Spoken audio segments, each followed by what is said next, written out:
এই যে শবে বরাত আসছে, ভাগ্যে ভালো কিছু লেখা হয় শবে বরাতে, এই বিশ্বাস থেকে হুমড়ি খেয়ে মানুষ মসজিদে আসে, ঠিক না ঠিক? ভাগ্যে ভালো কিছু লেখা হয় কবে?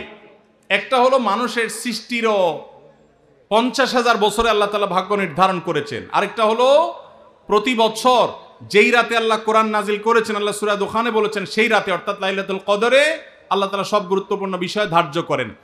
শবে বরাত যেটাকে আমরা বলি মধ্য শাবানের রাত, এই রাতে ভাগ্য নির্ধারণ হয় এই মর্মে বিশুদ্ধ হাদিস বর্ণিত নাই।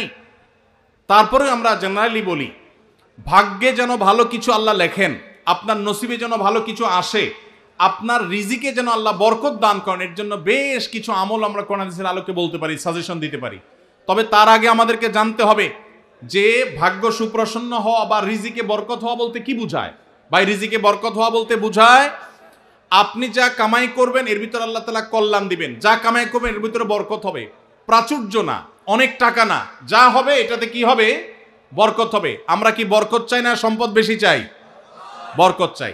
বরকত যদি চান এক নম্বর হলো ঈমান এবং তাকওয়া লাগবে। আল্লাহ বলেছেন ওয়ালাউ আন্না আহলাল কুরআন আমানু ওয়াত্তাকাও লাফাতাহনা আলাইহিম বারাকাতিম মিনাস সামা। যদি কোনো জনপদের লোকেরা ঈমান আনে, আল্লাহর ভয় অন্তরে লালন করে, আল্লাহ বলেছেন আসমান থেকে বরকতের সব দুয়ার খুলে দেওয়া হবে। এজন্য ভাই, ঈমান যদি থাকে, তাকওয়া যদি থাকে, গুনাহমুক্ত জীবন গড়ার সংকল্প যদি থাকে, বরকত আসবে জীবনে। নাম্বার 2, ইস্তেগফার বেশি বেশি করলে আল্লাহ বলেছেন সূরা নূহের মধ্যে, যদি কেউ ইস্তেগফার করে, নূহ আলাইহিস সালাম তার জাতিকে বলেছেন ফাকুল তুস্তাগফিরু রাব্বাকুম ইন্নাহু কানা গাফফারা ইউরসিলিস সামাআ আলাইকুম মিদরারা ওয়া ইমদিদুকুম বিআমওয়ালিন ওয়া বানিন ওয়া ইয়াজআল লাকুম জান্নাতিন ওয়া ইয়াজআল লাকুম আনহারা। আল্লাহ নবী নূহ আলাইহিস সালাম বলেছেন আমি আমার জাতিকে বলেছি তোমরা আল্লাহর কাছে ইস্তেগফার করো, ক্ষমা প্রার্থনা করো। বেশি বেশি ইস্তেগফার করলে আল্লাহ তাআলা রিজিকের মধ্যে বারাকা দিবেন, অভাব দূর করবেন, সম্পদে এবং আল্লাহ তাআলা বরকত দান করবেন। তাহলে 2 নম্বর আমল হলো ইস্তেগফার করা, রিজিকে বরকত হবে ইনশাআল্লাহ। নাম্বার 3, শুকর আদায় করা। আল্লাহ বলেছেন লা ইন শাকারতুম লা আযীদান্নাকুম। আপনি কোনো কিছু পেয়েছেন আলহামদুলিল্লাহ বলেন, যা পাইছেন শুকর আদায় করেন, আল্লাহ নেয়ামত বাড়ায় দিবেন। নাম্বার 4, দান সাদাকা করা।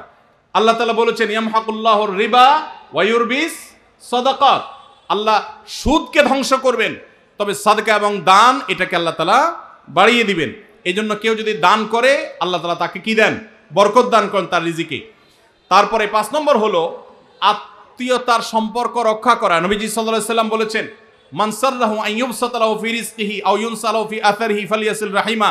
যে ব্যক্তি চায় তার আত্মীয়তার সম্পর্কে, যে ব্যক্তি চায় তার হায়াতে বরকত হোক, তার রিজিকে বরকত হোক, সে যেন আত্মীয়তার সম্পর্কের সাথে সম্পর্ক ভালো রাখে, আত্মীয়দের সাথে অর্থাৎ রক্ত সম্পর্কে আত্মীয়দের সাথে যেন সম্পর্ক কানেক্টেড রাখে, বিচ্ছিন্ন না করে, তাহলে তার রিজিক এবং হায়াতে বরকত হবে।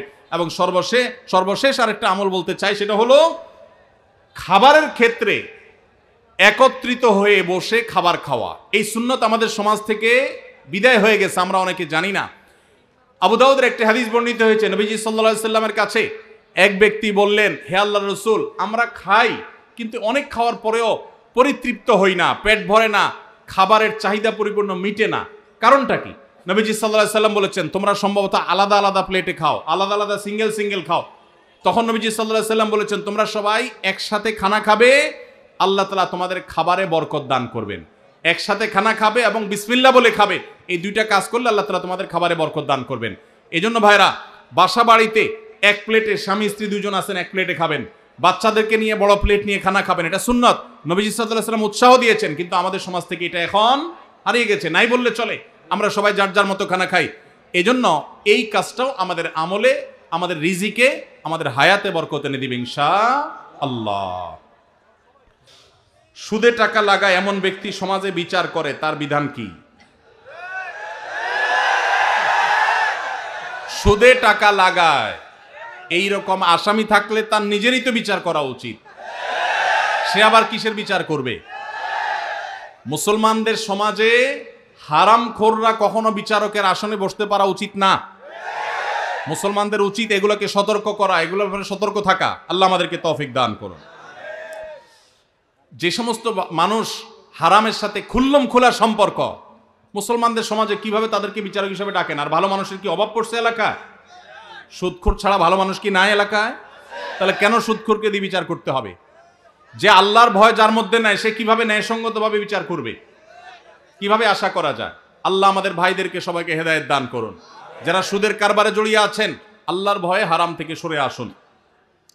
আইডি কার্ড ও পাসপোর্ট বানানোর কাজ করা হালাল নাকি হারাম? আইডি কার্ড বা পাসপোর্টের কাজ, অর্থাৎ কারোর আইডি কার্ড পাসপোর্ট লাগবে, সেটার জন্য কাগজপত্র রেডি করলেন, অনলাইনে ফর্ম ফিল আপ করে দিলেন, এসব কাজ টাজ করে আপনি ফি নিলেন, এটা জায়েজ আছে। কিন্তু আপনি আইডি কার্ড এবং পাসপোর্ট অবৈধ উপায়ে যেটা পাওয়ার কথা না সেটা পাওয়াই দিবেন, যেটা 10 দিনে পাওয়ার কথা সেটা 5 দিনে পাওয়াই দিবেন, এই রকম করে যদি আপনি অফিসারদের সাথে তলে তলে লিঙ্ক করে ঘুষের লাইন করে আর ক্লায়েন্টের কাছ থেকে টাকা নেন, তাহলে সেই উপার্জন আপনার হারাম। কথা কি বুঝাতে পারছি? একটা হলো যে আপনার একটা দোকান আছে, কম্পিউটার দোকান আছে, নেট সার্ভিস আছে, আপনি অনলাইনে ফর্ম ফিল আপ করে দিলেন, কাগজপত্র আগায় জোগায় দিলেন, এটার জন্য ফি আপনি 2000 4000 আপনি নিতে পারবেন। কিন্তু আপনি ক্লায়েন্টের কাছ থেকে অতিরিক্ত টাকা নিয়ে ওই পাসপোর্ট অফিসার, এনআইডি কার্ডের ওই অফিসারে আপনি ঘুষ দিলেন, দিয়া আপনি কাজটা করে আনলেন। এই ঘুষের কারবার করে অবৈধ কাজ করলেন, আগের দেরির কাজ আগের করাইলেন, লাইন ব্রেক করাইলেন, নানামুখী যে শয়তানিগুলো আমাদের দেশে হয়, অবৈধ কাজ হয়, এগুলোর জন্য যদি টাকা লেনদেন করেন, তাহলে আপনার এই ব্যবসা হালাল হবে না। সর্বশেষ প্রশ্ন, আকিকা না দিলে কি শিশুর বিপদ কাটে না?